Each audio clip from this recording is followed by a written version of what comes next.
Ukraine রাশিয়ার যুদ্ধে আনুমানিক ৩০,০০০ সৈন্য পাঠিয়েছিল উত্তর কোরিয়া, যাদের অনেকেই আজ বেঁচে নেই। নিহত এসব সৈন্যদের জন্য রাজধানী পিয়ংইয়ংয়ের হোয়াসং নামক জায়গায় একটি সমাধিসৌধ ও স্মৃতি জাদুঘর তৈরি করতে যাচ্ছে দেশটি। সম্প্রতি জায়গাটি পরিদর্শনে গিয়ে কিম নিজেই শ্রমিকদের সাথে কাজ করেছেন, গাছ লাগিয়েছেন আর নিজেই চালিয়েছেন ভারোত্তোলক ট্রাক। সোমবার সে জায়গাটি পরিদর্শনে গিয়েছিলেন উত্তর কোরিয়ার প্রেসিডেন্ট কিম জং উন।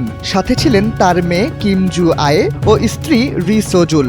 সম্প্রতি তিনি ঘোষণা দিয়েছেন নির্মিতব্য এই স্মৃতি জাদুঘরটি হবে দেশটির সৈন্যদের স্মরণে নির্মিত সবচেয়ে বড় স্মৃতি জাদুঘর, যেখানে সৈন্যদের সমাহিত করা হবে। এছাড়া তিনি জানিয়েছেন এই স্মৃতি জাদুঘর দেশের শিক্ষা ব্যবস্থার জন্য একটি উদাহরণ হয়ে থাকবে। RICL TMX, যুগের পর যুগ স্থাপনা থাকে মজবুত এবং এটি উত্তর কোরিয়াকে বিশ্বের বুকে আরও শক্তিশালীভাবে উপস্থাপন করবে। দেশটির বেশ কয়েকটি রাষ্ট্রীয় গণমাধ্যমে বলা হয়েছে, হোয়াসংকে ঘিরে নতুন এক শহর তৈরির পরিকল্পনা করছে উত্তর কোরিয়া। সেখানে নিহত সৈন্যদের সমাহিত করার পাশাপাশি তাদের স্বজনদের জন্য আবাসনের ব্যবস্থা করা হবে। গত বছর আগস্টে যুদ্ধে যাওয়া সৈন্যদের উদ্দেশ্যে কিম বলেছিলেন, যারা ইউক্রেন রাশিয়ার যুদ্ধে যাচ্ছে তাদের রাষ্ট্রীয় সম্মাননা দেওয়া হবে। ফলস্বরূপ হোয়াসংয়ে তৈরি হচ্ছে বিশাল এই স্মৃতি জাদুঘর।